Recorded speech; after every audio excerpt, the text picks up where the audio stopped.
God, there are people and there are people, oh. In fact, scratch that English. People day, man, people day. See, it's one thing to be stubborn once in a while and not let people have their way with you. That's normal. Sometimes you need to stand your ground, Abi. But it's another thing if you are a perpetual strong head, always suspicious, always defensive, always feeling like everybody is plotting against you. If you even do it outside work, people can simply avoid you and move on with their lives, Abi. But when you bring that same energy into the office and make it difficult for other co-workers, that one is another level entirely. This corporate life, hey, this office life, every day we are learning new lessons.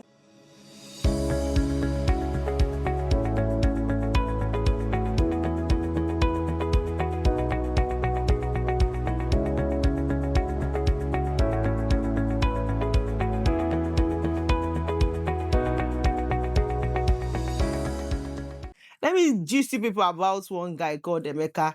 He was in, I think, my first job.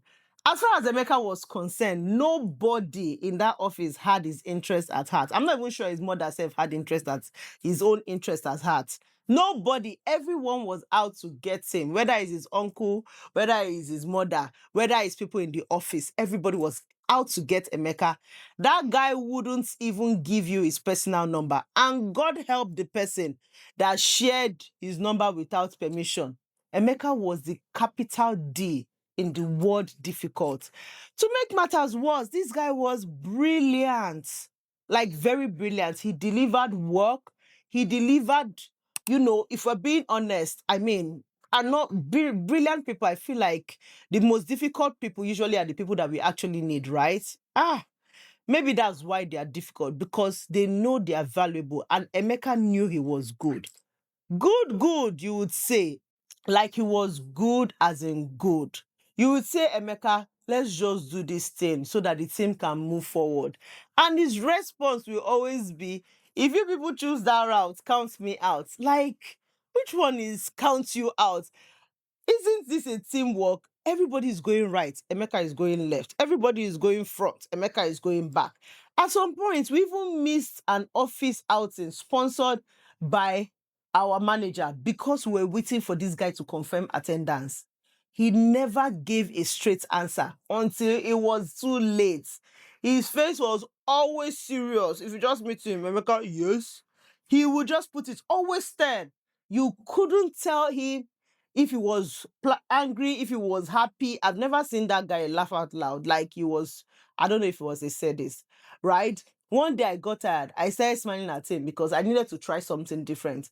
I would do this little boats paper with paper on, and I'll drop it on his desk randomly.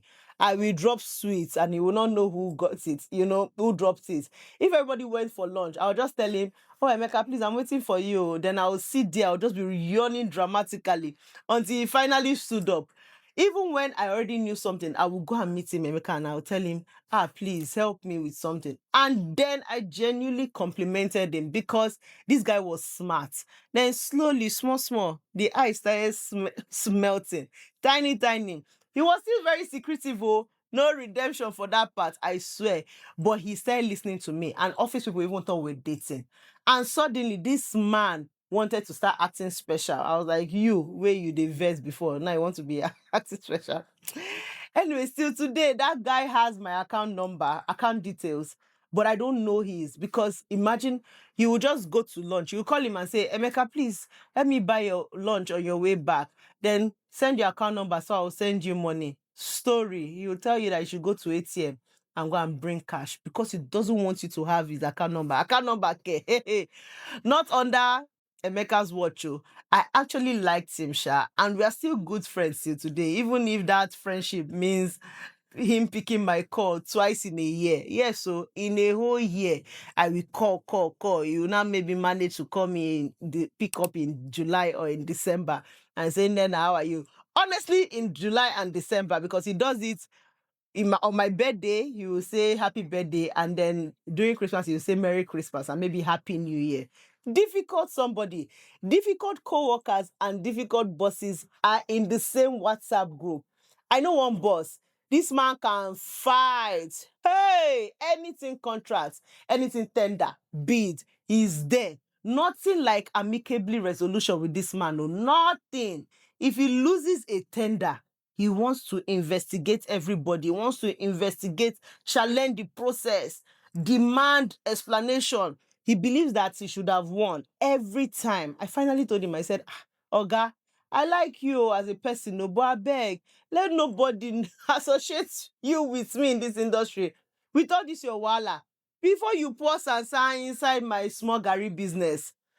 Then Francesca, I can never forget. Francesca was an Italian lady in one of the, trust me, I've worked with difficult people from multiple countries, apparently.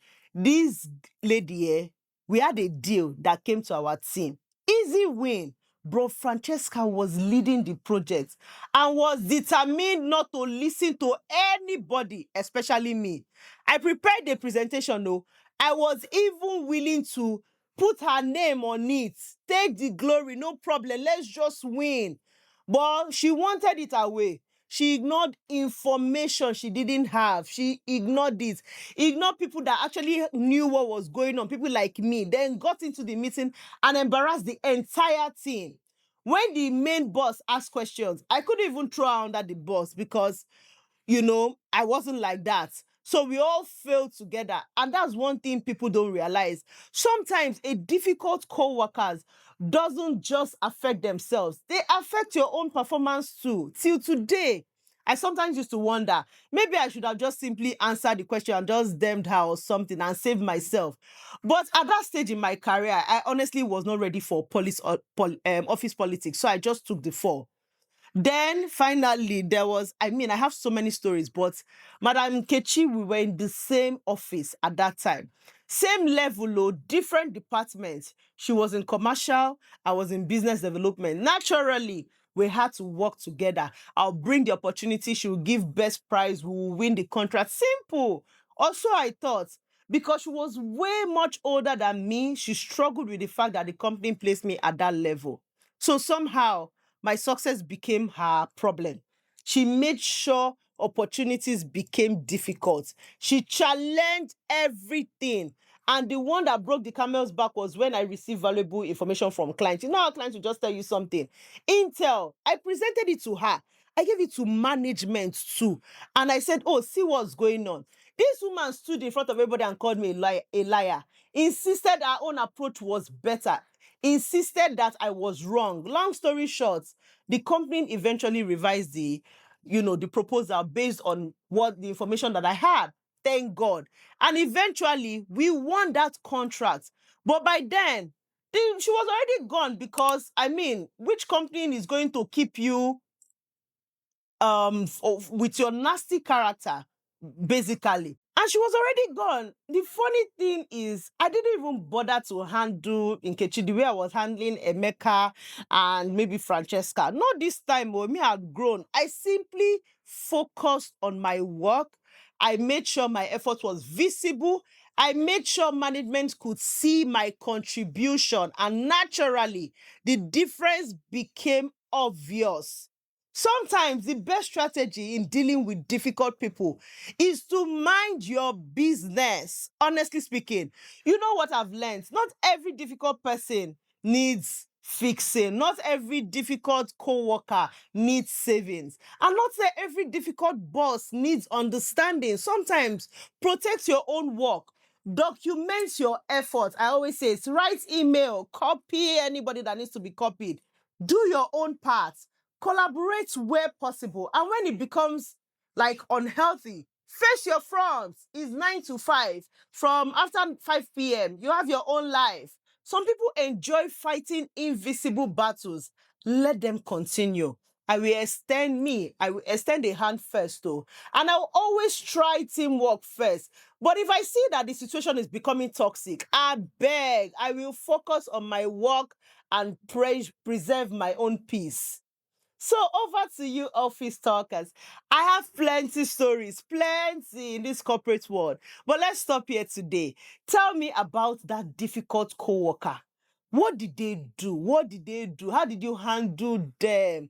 Did you even bother handling them, or did you simply protect your sanity and you just moved on? And most importantly, did their behavior affect your own work too? Let's gist in the comment section, office talkers. And don't forget to subscribe or help your girl. Share this video, like now. And to not take anything to subscribe. Subscribe to my YouTube channel. Let me start making money too. Till next time, guys. This is Office Talks with Nnenna Madu. And today's gist make difficult people not just near me, make they don't know. In fact, difficult people not near my comment section. Just subscribe and be on your own, because I'm not prepared emotionally for your toxicity. Or how do you already say it? Life is already too hard. Anyways, guys, till next time, guys. See ya. Bye.